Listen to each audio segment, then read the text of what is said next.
You're running for mayor, and is this the first time you've ran for anything? Yes, for an elected position, yes. Okay. First time.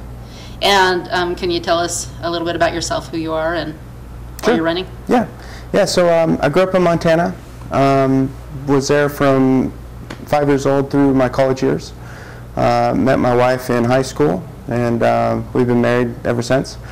We have 4 kids. My oldest is 7, my youngest is 6 months. So 1 boy and 3 girls. Fun. Yeah, so we're busy. Uh-huh. We moved to Oregon probably about, I want to say about 13 years ago or so. We've lived in Newburgh for about 10 years.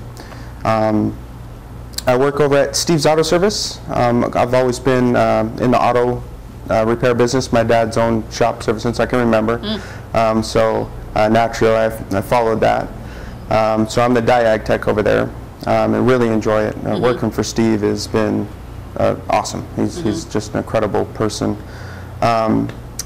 So I've been following the council for, well, since I moved to Newburgh, so about 10 years now.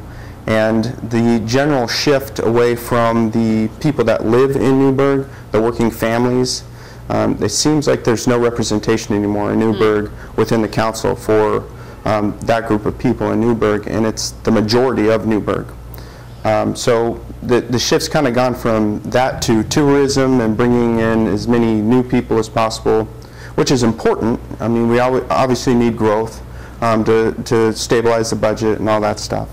But we need to get back to representing the working families of Newburgh. And I been looking for an opportunity to either get on the council as a counselor. That was my initial goal. But then I heard Mayor Andrews was stepping down this year. It actually kind of surprised me. He's been the mayor for 3 terms now. And so when I heard he was stepping down, I just kind of put the word out to friends and family, just kind of got a feel for what was going on and if I should run. And I had a huge amount of initial support. And so I said, hey, cool, let's try it, and the rest is history. Yeah. How does the mayor there, I don't live in Newburgh, but how does he do in running Newburgh? You say that a lot of people, they're kind of focused on bringing people in, and maybe not quite as in touch with the locals there as, you think that they should be. How does the mayor do with that? I can't say anything bad about Mayor Andrews because he's a really nice guy. I really enjoy talking with him. I haven't talked to him much, but when I do, he's a pleasure to talk to. In my personal opinion, I don't believe he's very involved with the majority of Newburgh right now. He's involved. He's very active, but I think the focus of the mayor needs to be on the working class, the families, instead of the city, like City Hall, and kind of just for lack of a better word, the fluff of Newburgh, kind of the pomp and circumstance.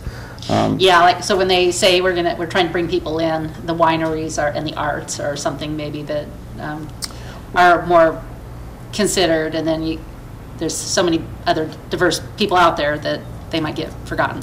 Sure, yeah, that's a huge part of it. When I said bring people in, I meant more like people to live there. So more, and honestly, the term's been thrown around, we need more tax base. And I hate that term because it depersonalizes everyone. But in reality, that's what it is. And that's what they need because of their budgeting tactics.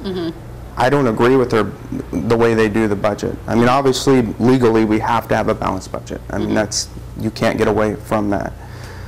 I've been talking a lot about how Newburgh City Council, city staff, they tend to budget revenue that they don't have. And then they just have to make it balanced because now we have to legally.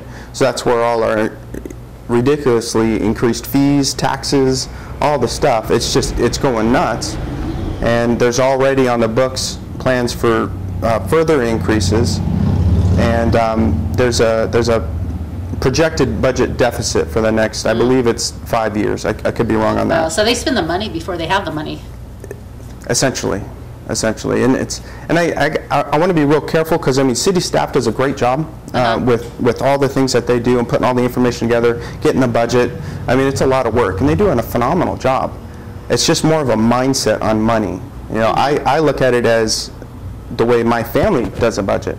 Granted, that a city and a family, different budgets, I get it. But the overall, just how budgets work, it's the same. If I want to do something with my family, let's say we go to Disneyland. Well, I'm not going to put it in our budget for 3 months away and then just figure out how to get the money. I'm going to put it out a year, 2 years, 3 years, however long it takes for us to build that revenue up. And then once we have the money, now we spend it. And it seems like city council and city staff, they've gone away from that. So they just put everything in here, they put it as, hey, we need this, this has to happen. Yeah. Well, I'm saying, well, why? Because we can't afford it. And they say, well, we're just going to increase taxes, we're going to increase fees, and we'll make it work. We can't afford it. I can't afford it. The residents in Newburgh can't afford it anymore. Yeah, you know, from what I have the feeling with people mostly in Yamhill County, they are not a proponent of raising taxes or fees or anything else. So yeah, if they're going that direction, there does need to be better representation. Can you just give us a quick overview what a mayor does? Sure. Yeah, Newburgh's a little bit different than a lot of cities. They don't have, like, you know, you take Portland, the mayor's kind of the boss. I mean, he's it, really. In Newburgh, there's a really limited amount of power for the mayor. And essentially the main role, not his, but his or her, the main role of the mayor is to essentially keep order over the council. I mean, that's the main thing. And then obviously there's all the ceremony stuff, you know, ribbon cuttings and, you know, the fun things. But the main goal is to really run the council, maintain order, and just make sure the council's doing what they're supposed to be doing. I also believe that the job of the mayor is also to have the city manager and kind of keep him in line with what the council and Newburgh residents want. There's been a little bit of, and Joe, the city manager, he does a great job, but he, in my opinion, he presents council with his opinions, and granted his opinions are researched and he does a good job with that, but I still believe a lot of things he brings to the council isn't for the benefit of the majority of Newburgh residents.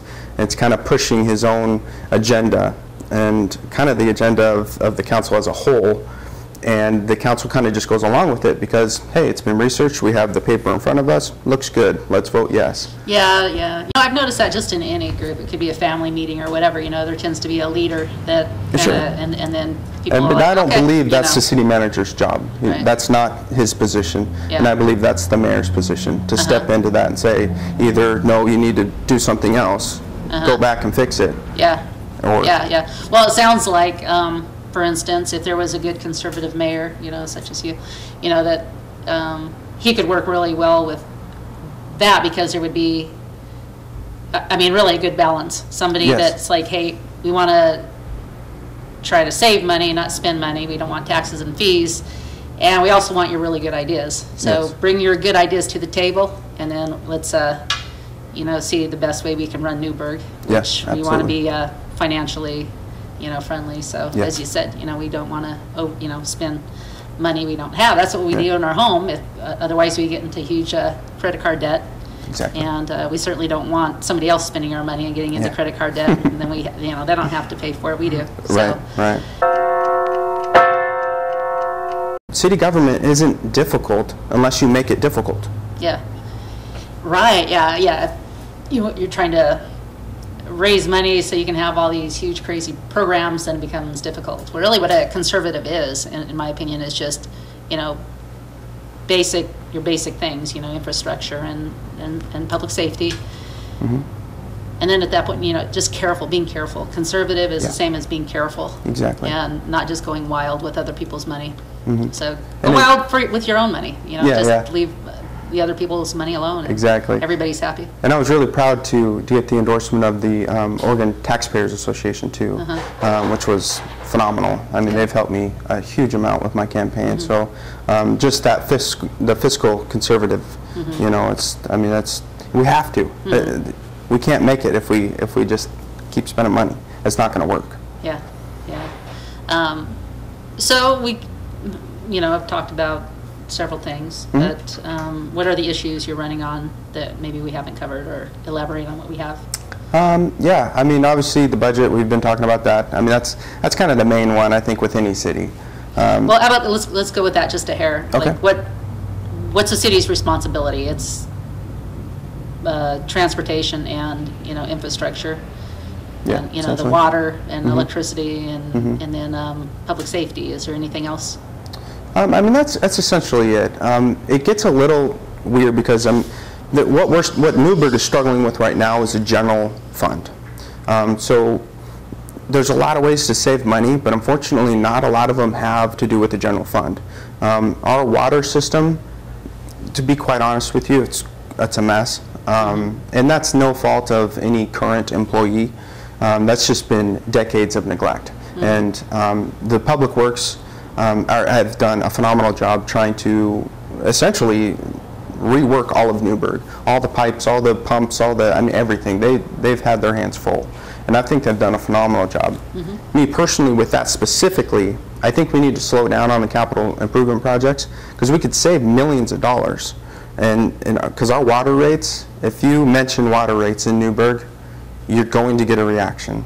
I mean, you go on Facebook, all you got to do is, hey, how's your water bill? And you'll get 872 comments about, this is crazy.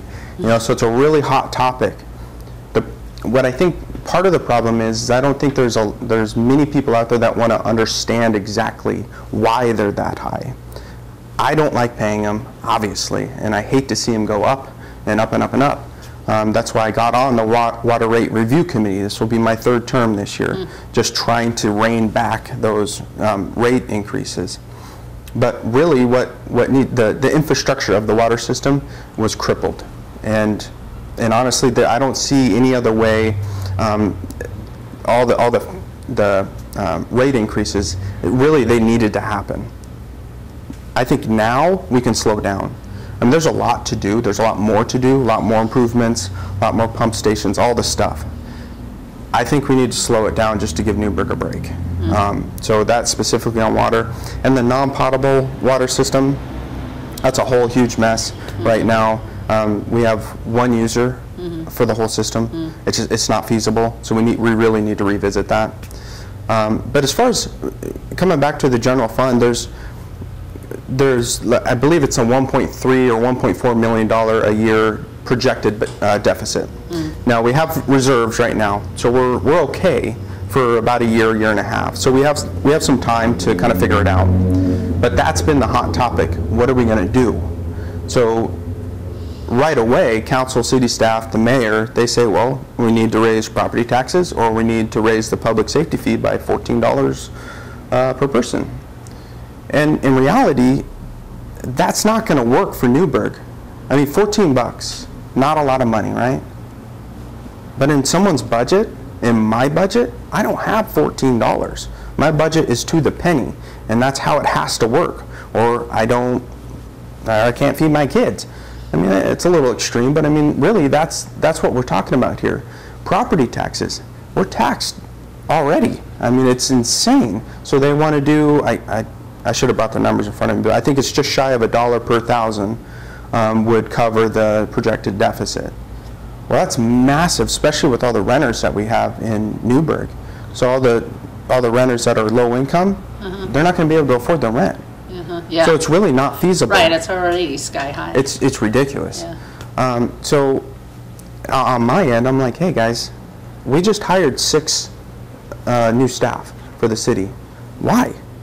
You knew the deficit was coming. You knew it. And we hired 6 new people. Now, granted, I don't want anyone to lose their job. No. But when it comes down to it, everyone says, well, we need to make hard choices. You're absolutely right. But no one's willing to make those choices. But I don't want anybody to lose their job, but then again, does the taxpayers need to pay for extra people? Right, exactly. Is it really absolutely necessary? And we need to sit down, the council, the mayor, the city staff, we all need to sit down together and say, look, what are the essentials? What do we need? And take all the emotion out of it, which is difficult because we're talking about people. Yeah. And that's difficult, but from a city standpoint, we need to take the emotion out of it and go, what can we cut? And there's new programs that were just implemented. There's new staff and all the stuff. So I mean, we really have to look at that, and I'm willing to make that decision. It's going to be very unpopular from a number of people, but for the betterment, I don't know if that's a word, but for the good of Newburgh residents, so they don't have to pay more taxes, more fees, all the stuff, we need to make those choices. Yeah. Well, I mean, you know, see what we need. You know, and I guess I don't live in Newburgh, but I mean, see what Newburgh needs. And do you need that 6th person, or can you get by with 4? I mean, right. There's a give and take for sure. Well, just because people are upset over losing their job, well, but gee, we really like you. We're going to give you a great reference, and there's probably a better job out there for you anyway, because you know. And well, I'd hate to lose, you know, staff just because of this. I mean, that's hard, but right. But it's as human beings.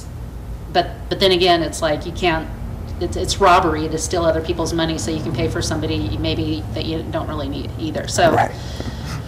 You know, I mean, geez, I'm not afraid to say it. But like, listen, awesome. I mean, you know, Make America. There's all kinds of jobs out there right now, you know, and there's probably, you know, anytime anything bad happens to me, I look at it, it's like, you know, there's something better that God has for me around the corner. So, you know, why am I going to get upset over this thing? And you know what? It always is true. So yes. I've had the same experience. It's not easy. It doesn't make it easier, but it is to have that mindset is good. It's like the door's shut. It's got to be something better. I got to ask you one thing, and then with the little bit of time we have, and we don't have much time to talk about it, and then you better take the runs and move on to any last minute thing you want to say. Yeah. I love going shopping. Love it. I love going shopping in Newburgh because they give me plastic bags. You know, I resent the mayor of McMinnville, the city council of McMinnville told everybody, hey, you know, we know better than you, so you know what? I mean, it goes against my religion. Them controlling, putting me in their little, you know, whatever zero waste management thing. You know, that can be good for their homes. It's not good for my home. I like the little plastic bags. I love using them. I love bringing them home. And I love using them again for garbage bags and storage and clothes and things like that. Most people do. And when I go to Newburgh, I can do that. Is that any fear of that happening in Newburgh? There is. There is a group that is trying to get rid of the plastic bags, just like McMinnville. I've talked to a couple of the individuals, not in length, but that's exactly what they're trying to do. They're doing exactly what McMinnville wants to do. It hasn't got a lot of steam behind it, but it is there. And personally, I see where they're coming from. I get it. You know, help the environment. Yeah, of course we want to help the environment. But my view, it's very similar, I think, with yours, is that needs to be the choice of the user. That has no business being legislated in to our lives. That's our personal choice. If we want to help, we can help. If we don't, then okay. I don't think we should be forced to not use plastic and then forced to pay for paper.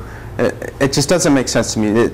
If you decide to do that for yourself, you have my full support. If you don't decide to do that for yourself, you still have my full support, and that's where it needs to stay. Yep.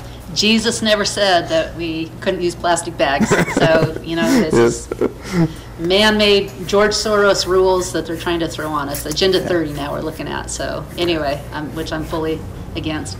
Okay, so in the next, you have a minute or two to share any last-minute important things to you. Yeah, no, I've pretty much, I don't even know what I've said, to be honest with you, but no, I really appreciate you having me on. You know, I wish, my biggest thing, I want to get my message out. I want people to understand who I am, what I'm about. I'm not a politician at all. I'm a working family man. I mean, that's who I am. And I want Newburgh to be my home, my kids' home. I have 2 kids in the schools now. You know, there's 2nd grade and kindergarten. You know, and I just want Newburgh to stay a small town. You know, we need the growth in the infrastructure. We need the budget to work. I get it. But the small town But intimacy. the small town feel, Yeah, we can't yeah. lose that. And if we keep going the way the council is pushing it, we're going to lose that. It's going to be a Hillsborough. Nothing against Hillsborough, but Newburgh's special. We Yeah. got that small town. You walk downtown, you Yeah. know Yeah. 80% of the people you're walking by. The shops are awesome. It's just I don't want to lose that, and that's really what I want to help Newburgh with. Right. So. Right. You know what? Newburgh has always, I don't know why, you know, maybe there's not a good reason, I don't know. But I grew up in Beaverton. Loved Beaverton when I grew up. Now it's pretty busy, you know. It is, yeah. It's And so busy. Newburgh kind of reminds me of the feel I used to feel when I used to walk in Beaverton. And you know what? I like that. Yes. And I don't want it to go explosive either. Yeah. Positive and charming and Yep. warm. Let's keep it that way. So- Absolutely, absolutely. all right. Well, thanks. Thanks for Yes. your time. Thank you. All right, well, there's going to be a lot of decisions on your ballot to be made in November. So if you live in Newburgh, Nick Maurice. Nice. And anyway, and then there's a lot of other people. So, you know, just keep informed with that. And, you know, if you're in McMinnville and some of the other cities, you know, just be real careful when you vote for the city council and mayor and stuff, because you know, we're in this situation now where they're doing more than just taxing us and, you know, for our infrastructure, our public safety, things that, you know, we want them in there to do, but there's also a tendency for them to try to run our lives, and we don't want that. So be careful when you vote. And thanks for tuning in. Have a good week. Bye-bye. Inspiration. Arts and crafts. Health and wellness. Communication and information. We're here to encourage and inspire you. You have a gift? We know you do. And so do we. Whether you come in to look by or want to promote your gift, we invite you to come in, because when we're working together, we can accomplish great things.